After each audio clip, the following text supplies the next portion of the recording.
on the bring back this food. Bring back this food. Please come on the bring back this food. When I listen to the radio, I hear reggae and I hear it calypso. I want to hear me on music. Look, I beg you, bring back this food. Do it. Do it, do it, do it. Why can't go?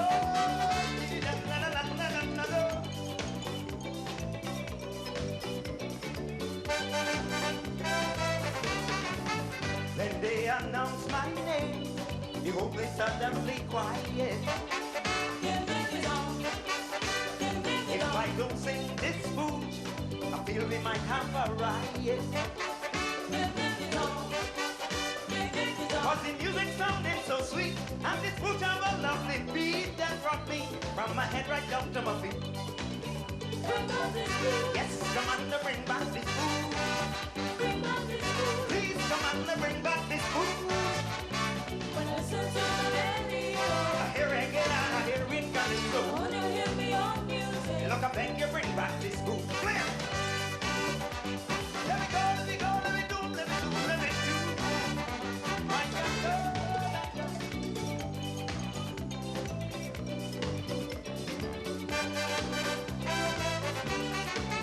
For 20 years we have not shown any motivation. We have become masters at the art of imitation. But the way how we beat the drum and the way how the guitar strum will tell you it's Barbados we coming from. Bring back this food. Yes, come on to bring back this food. Bring back this food. Please come on to bring back this food. When I listen to the radio, I hear reggae and I hear it I calypso. want to hear me on music. Look, I beg you, bring back this food. Let me go. La, la, la, la, la. La, go, la, go.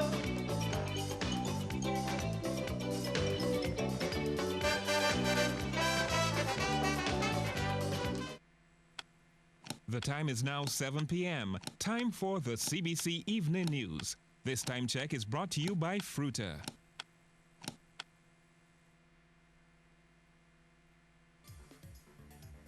Government bans the importation of drones. Barbados' first hospice and palliative care center closer to reality. And in sports, Foundation and Springer take the inaugural Esther Maynard BSAC titles.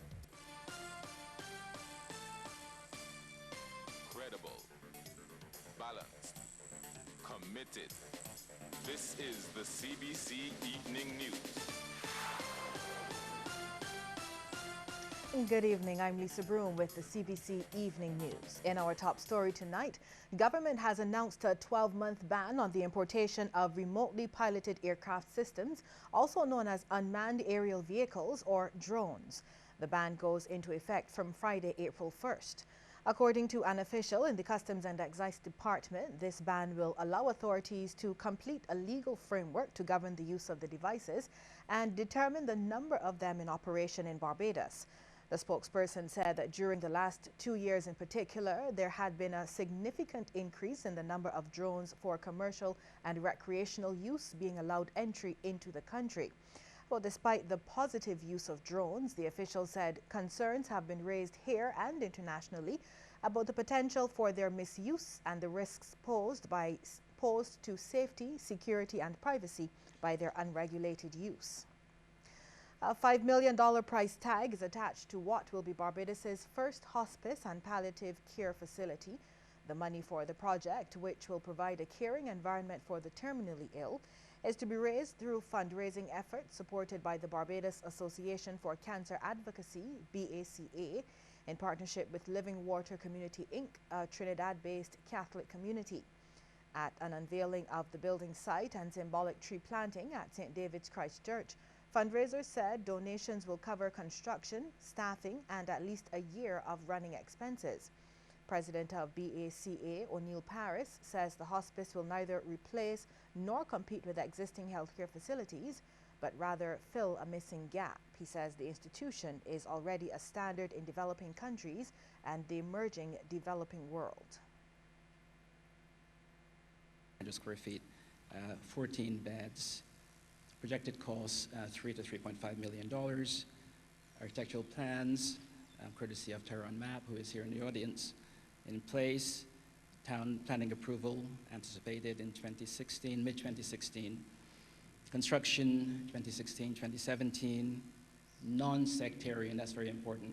This may be a lay Catholic community, but there's no way that they are involved in being sectarian. This will be open to any and everybody. Minister of Health John Boyce commended the move, saying the health sector is expanding. But he also stressed that prevention is better than cure, assuring that government is paying due attention to avoiding chronic communicable and non-communicable diseases. And co-founder of Living Water Community, Rose Jackman, thanked BACA for continued support and encouraged the public to do the same.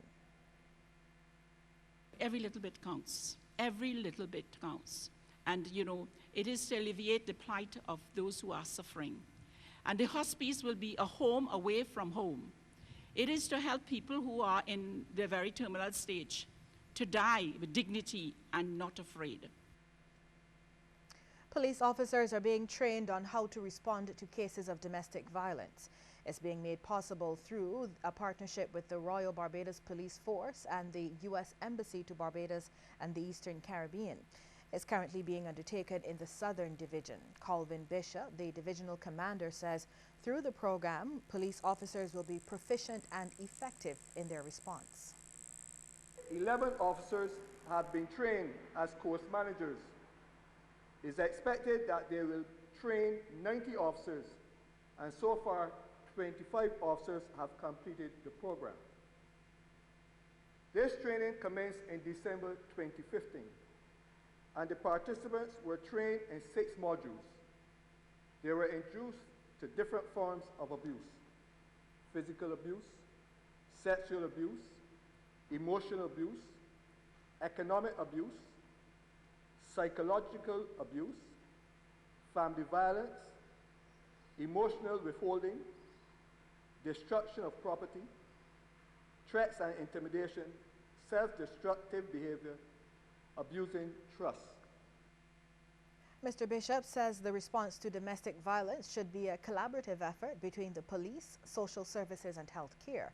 He's confident the recently amended Domestic Violence Protection Orders Bill will address the scourge. The mandate of each police officer is to serve with integrity, respect, and fairness. In order to do so under the Domestic Violence and Protection Order Act, each officer must have a wide knowledge of this act in order to be fair to each citizen to whom he or she comes into contact with while dealing with these matters. Each officer who is trained will be issued with a pin, which will be fitted to their uniform in order that citizens will be aware of their skills. The Ministry of Education says it has been assured by the contractors constructing a new reservoir on Government Hill that steps will be taken to minimize the concentration of dust at the Springer Memorial School. Among the steps to be put into action, the use of a sprinkler system, raising the dust barrier, and the removal of all stored material on site. The construction reportedly resulted in a higher concentration of dust in the surrounding areas and has impacted one block at the all-girls school. Staff and students on the affected block had to be relocated. First and second form students were granted an early vacation and were told to remain at home for the remainder of the term. However, classes for forms 3, 4, 5 and 6 will continue as usual. A Christchurch man is now hospitalized after he was shot multiple times last night in his district. He has been identified as 39-year-old Gary Zephyrin. The shooting took place at Upper Carter's Gap just about 8:15. He was shot a number of times in his right side. And lawmen are also probing an unnatural death which occurred early this morning. The body of 34-year-old Mervyn Bovell of Yearwood Road, Mount Stanford, St. James, was recovered from the sea just off Glitter Bay. Bovell was identified by his wife. In other news now, Barbados is listed at number 12 of the 25 best Caribbean islands list by the Business Insider. Puerto Rico claimed the top spot, followed by Hispaniola and St. Martin. Business Insider, launched in 2007, is one of the largest business news sites on the internet. Well, we now turn to the developments in the Upper House today, and we're hearing that the next phase of the Constitution River redevelopment program will benefit nearby residents in particular. That suggestion from Minister of State in the Prime Minister's office, Patrick Todd. He was speaking in the Upper House during debate on the vesting of land at Church Village in the city to the Central Bank of Barbados. Minister Todd says there will be a positive impact on householders close to the Constitution River as the Barbados Tourism Investment Incorporated undertakes Phase 3 of the project. Which would go from the end point of Phase 2, which is the eastern entrance of the Queen's Park, right up to the Globe Cinema, Madam President. And this would go a long way to alleviate issues such as the breeding of mosquitoes in that part of the Constitution River. But I must say that the Drainage Division within the Ministry of the Environment has been working assiduously over the years to keep that Constitution River clear of bush. Opposition Senator Wilfred Abrams believes the historic city of Bridgetown is dead. He says there's nothing happening after businesses close to keep people in the capital. When everything cuts off at 4:30, it means you have traffic congestion leaving Bridgetown all at the same time. And this goes all the way up to the highway, man, past Commonwealth, up past Abundant Life on the highway and down south. You have a wash of traffic, all caused by the fact that everything in Barbados shuts down at 4:30. We need to move past that point now. It is not conducive for business. It is not conducive for the maintenance of Bridgetown as a heritage site or as a social or business capital. Senator Abrams says Church Village Green is an area with huge potential and he foresees it being used as a space to develop the arts. Well, Bridgetown merchants, rather than the government, should be responsible for revitalizing the city. That's the view of Senator John Watson, who singled out businesses on Broad Street in particular.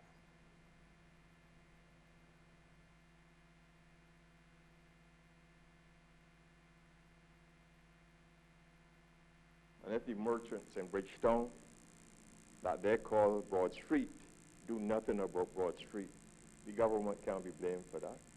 One of the things that is said all the time is that Bridgetown is dark. I pass through Broad Street almost every day after light when it is dark. And none of the buildings are lit. Why can't the buildings in Bridgetown be lit by the owners of the buildings? And that would brighten up Bridgetown. Senator Watson also believes bringing back specific sidewalk vendors may help to increase pedestrian traffic in the city. Well, time for a break now, but more news in just a moment.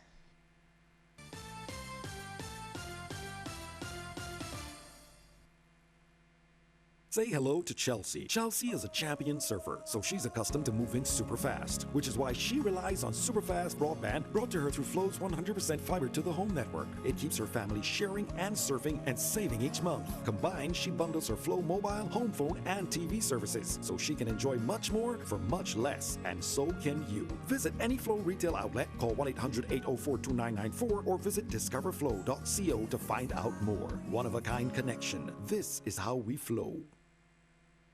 Barbadians will kill you for their decorative plants. I mean, they'll come into my yard and break off my plants. But trees, no. You see home after home. You see public spaces. You see car parks concreted over. You see gardens concreted over. Because people say, I don't want the trouble of having to deal with any form of plant life. Give me concrete. Trees are the silent sentinels. Sunday at 7:30 p.m. Repeated on Saturday at 6 p.m. Trees are the silent sentinels. A lot of people think that fast bikes are cool, and the girls show like the guys who ride them. But like so many things about life. You gotta be careful. Having sex without a condom is like riding a bike without a helmet. It's just plain dumb. It's okay to have fun as long as you're smart about it. My name is Daniel the Lion Fortress, and I'm different, and I'm making a difference. Live up. Love, protect, respect.